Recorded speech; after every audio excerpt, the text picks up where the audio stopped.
नमस्कार, आप देख रहे हैं DTV भारत और मैं हूं आपके साथ एकता। बिहार पंचायत चुनाव को लेकर सरगर्मियां तेज है। आपको बता दें कि 7वें चरण का मतदान संपन्न हो चुका है और अब आगे के चरणों के लिए सभी जनप्रतिनिधि जनता से रूबरू हो रहे हैं और वोटों की अपील भी कर रहे हैं। ऐसे में बात करें रोहतास जिले के करगहर प्रखंड की, तो 10वें चरण में 8 दिसंबर को मतदान होना है, जहां सभी प्रत्याशियों को सिंबल मिलने के बाद अपने अपने क्षेत्र में उतरकर प्रचार प्रसार कर जोर लगा दिया गया है। लिहाजा इसी कड़ी में बभनी पंचायत के वर्तमान मुखिया सरोज सिंह से हमारे संवाददाता ने खास बातचीत की है। तो क्या कुछ कह रहे हैं वो, आप भी सुनिए। बिहार पंचायत चुनाव को लेकर सरगर्मियां तेज हो चुकी है। ऐसे में बात करें रोहतास जिले के करगहर प्रखंड की, तो 10वें चरण में 8 दिसंबर को मतदान होना है। लिहाजा इसी कड़ी में हम मौजूद हैं बभनी पंचायत में और बभनी पंचायत के मुखिया रहे सरोज सिंह, जो कि दूसरी बार चुनावी मैदान में है। इनसे जानेंगे कि इन्होंने क्या कुछ किया है और इस बार जो चुनाव मैदान में उतरे हैं तो क्या कुछ मुद्दे रहेंगे। सबसे पहले मुखिया जी, DTV भारत में आपका बहुत बहुत स्वागत है। आपका भी बहुत बहुत धन्यवाद। सर, पिछले बार के कार्यकाल की हम बात करें तो कैसा कार्यकाल रहा और किस तरीके से आपने अपने पंचायत क्षेत्रों में कार्य किया। देखिए, हम लोग तो मुखिया 2016 में बने थे, पिछला चुनाव लड़े थे। मेरा चुनाव पहले बार चुनाव था, हम पहले चुनाव लड़े थे पहली बार जी। तो हम लोग को जो अधिकार था सरकार के नीति के चलते हम लोग का अधिकार वार्ड का दिया गया, जिसके लिए मुखिया संघ पूरा बिहार में हाई कोर्ट में अपना केस दायर किया, सरकार से केस लड़ा जी। 1.5 साल लगभग हम लोग का समय केस लड़ने में लग गया। उसके बाद जब हम लोग काम में अपना शुरू किए पंचायत का विकास का, तो बीच में कोरोना काल भी आ गया। इसके चलते भी हम लोग का साल भर लगभग, हमको लगता है कि साल 1.5 साल उसमें भी समय हम लोग का चला गया। कुछ हम लोग का फंड था, तो कोरोना काल का जो सरकार का गाइडलाइन था कि दवा छिड़क कीजिए, ब्लीचिंग पाउडर दवा छिड़काव, उसमें भी हम लोग का फंड चला गया। फिर भी हम लोग को जो भी समय मिला, लगभग हमको लगता है कि हम लोग को असली काम करने का जो समय मिला होगा लगभग 2 साल मिला होगा। उस 2 साल में मेरे पंचायत का ऐसा कोई भी गांव नहीं है। मेरे पंचायत में इससे पहले आपने जिक्र किया कि कोरोना जैसी वैश्विक महामारी आई, मजदूरों का पलायन जारी रहा। चूँकि यह जो आपका पंचायत है इसमें मजदूरों की संख्या ज़्यादा है। आपने 100 दिन की जो रोजगार गारंटी योजना के तहत उन्हें रोजगार मुहैया कराने की बातें कही गई, आपने क्या कुछ किया उन लोगों के लिए। हमारे पंचायत में भी मनरेगा के तहत पक्की सड़कें बनी हुई है जी। कच्ची सड़कें का भी काम हुआ है, काढ़ा वरा का सफाई भी हुआ, मनरेगा के तहत काम हुआ है। हम लोग को भी जो मजदूर को से कराया जाता है जी।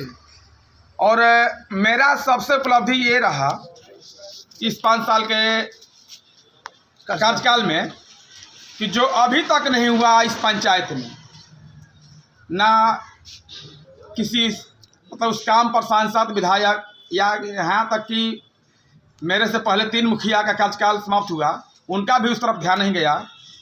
जैसे कि हाई स्कूल का बाउंड्री हुआ और एक शमशान में हम सौदागरी बनवाए हैं, ताकि अमीर लोग तो मान लीजिए बक्सर बना चले जाते हैं, लेकिन गरीब का लोग कहाँ जाएगा। जी। उसके उसके परवाह के लिए हमने यहाँ सौदागरी का निर्माण कराया है, जो हमें लगता है कि करगहर प्रखंड में इकलौता बभनी पंचायत है जी जो सौदागरी का निर्माण हम कराए हैं। ये मेरा उपलब्धि रहा, हाई स्कूल का बाउंड्री प्लस सौदागरी। आपने तो इसका जिक्र कर लिया, लेकिन अब शुद्ध पेयजल की बात करते हैं। मुख्यमंत्री के 7 निश्चय योजना में से एक नल जल योजना है, जिसे ड्रीम प्रोजेक्ट की योजना के तहत जाना जा रहा है। लेकिन क्या स्थितियां रही आपके पंचायत में, क्या हर घरों तक पानी मुहैया हो रहा है। देखिए, नल जल का योजना 100% सही योजना नहीं है जी। कुछ इसमें खामियां हैं, सरकार की तरफ से कुछ खामियां इसमें हुई है जी। कहने का मेरा मतलब है कि वही नल जल जी, अगर पंचायत को करना है तो आप 15 से 16 लाख में कीजिए, और वही नल जल एक वार्ड में विभाग कर रहा है, विभाग कर रहा है, तो 30 से 35 लाख उसका एस्टिमेट बन रहा है जी।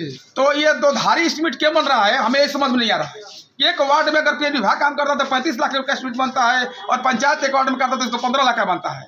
अब आप सोचिए, ऐसे तो देखा जाए तो हमारे यहाँ बभनी में खासकर पीएचडी विभाग का ही काम है। हमारे यहाँ 3 नल जल पीएचडी विभाग काम कराया है, फिर भी लोगों को 100% पानी नहीं मिलता है, नसीब नहीं होता है। चूँकि यहाँ का जो जलस्तर है बहुत नीचे है और गर्मी के दिनों में अमूमन बहुत दिक्कतें होती हैं, लोगों को पानी नहीं मुहैया पड़ती है।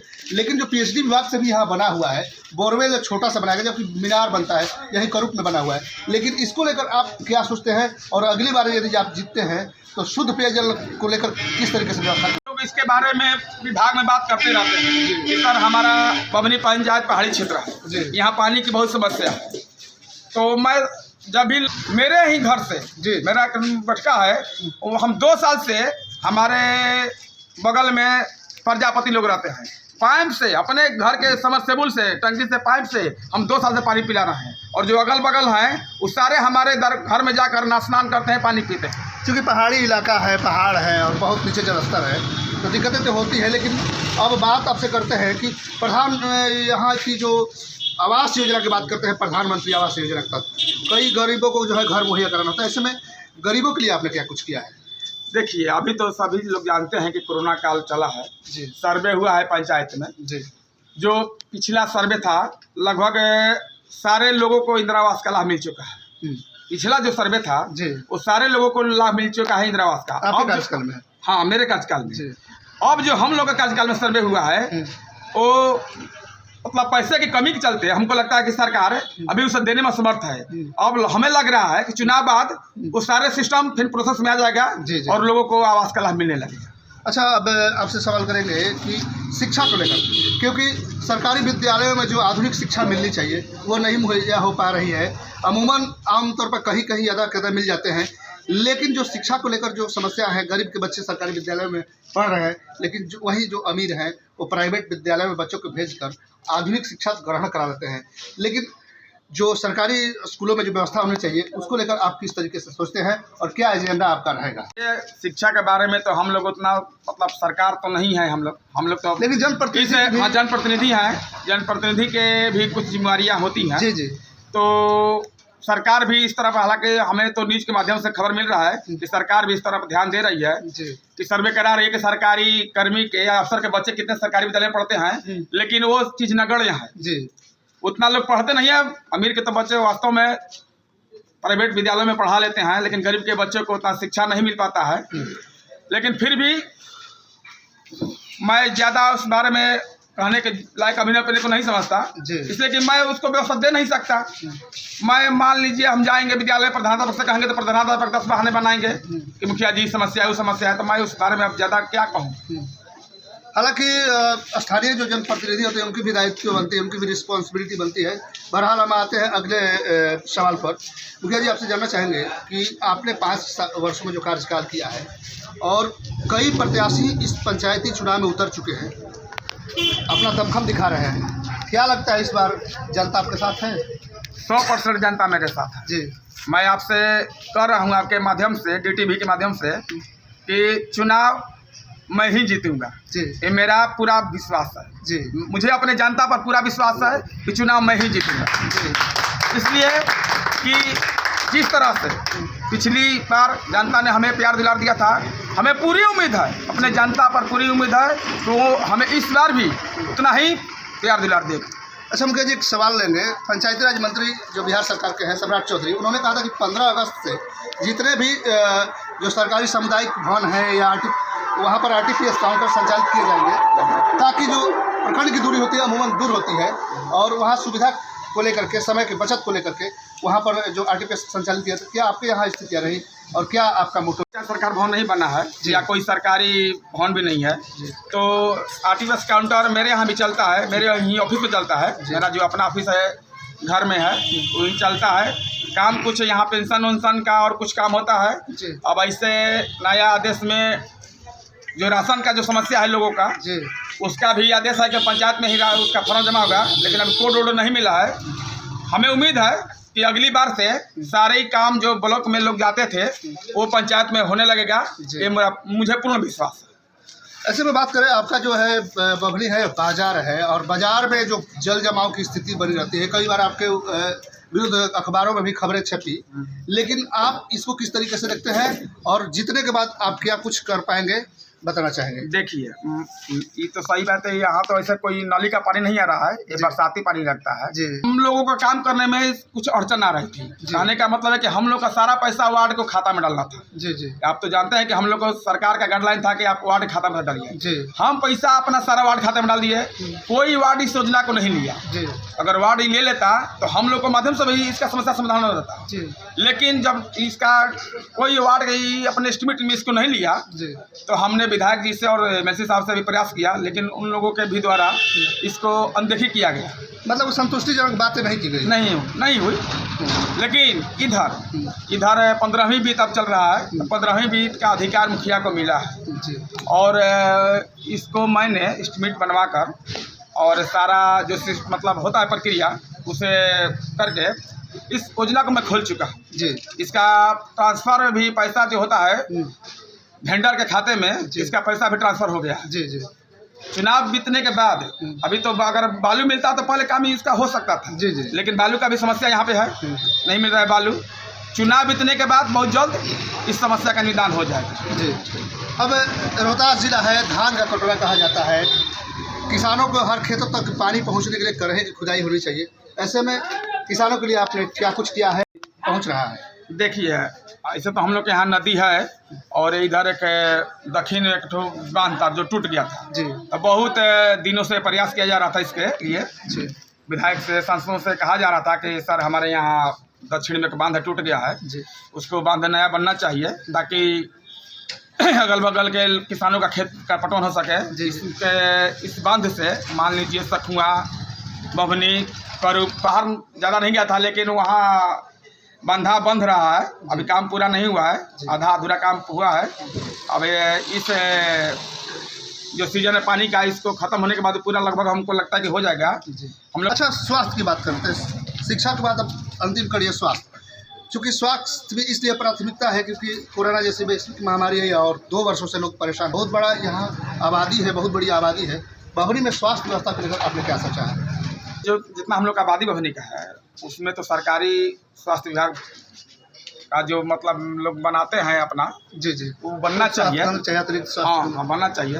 ऐसे कि नर्स बढ़ती है यहाँ पे आकर, किराए के मकान में बढ़ती है, बना हुआ सरकारी नहीं आवास बना है, प्राइवेट निजी विद्यालय घर में ही मतलब बढ़ती हैं। जी तो जो बच्चों लोग का टीका उका करवा लोग देते हैं, वो सब लोग देती है। ऐसे स्वास्थ्य का मतलब यहाँ पे तो कोई सरकारी स्तर पर कोई उतना बड़ा सुविधा नहीं है। लोग निजी ही अपना जो गांव घर के डॉक्टर हैं वहीं इलाज देखते हैं, प्राथमिक उपचार वहीं सब करते हैं। जी जी लेकिन सरकार से हम लोग का ये चीज़ मांग होगा जी। कि नहीं सर, बभनी में एक स्वास्थ्य केंद्र खुलना चाहिए। जी। अच्छा, बभनी में बहुत जोर शोर से चर्चा चली कि यहाँ पर एक जो है थाना का निर्माण होना चाहिए। ऐसे तो आपका अधिकार क्षेत्र से बाहर है, लेकिन यहाँ आबादी के नाते और कई गांव का यहाँ पर आना जाना होता है। और बात कर रहे तो यहाँ टूरिज्म की भी संभावना है। जो यहाँ मेले लगते हैं बभनी पहाड़ी पे, यहाँ डीएम भी आए थे, पंकज दीक्षित पूरे तरीके से यहाँ पर चिन्हित करके गए। उसका क्या और क्या आप कर पाएंगे दूसरी बार जीतने के बाद? हालांकि डीएम साहब आए थे तो हम लोग थे उस समय जी। वो तो बोल के गए थे बहुत कुछ, लेकिन उनके कहने के बाद भी हालांकि सबसे बड़ा चीज़ समस्या पानी वाला था जी। लेकिन डीएम साहब का पूरा सिस्टम आया था बभनी में। हम लोग रात से घूमे उनके गाँव में, मतलब सकारात्मक पहल निकल के नहीं आया।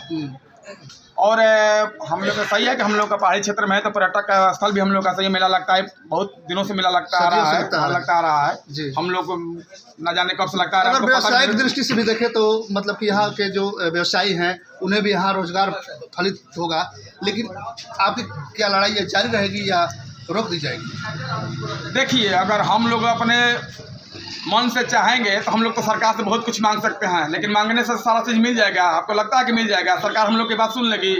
लेकिन जनता तो आपको चुनती है, लेकिन उस लिहाज से चुनते हैं कि ताकि अमूलचूल परिवर्तन हो और पंचायत जो है आदर्श के रूप में स्थापित हो।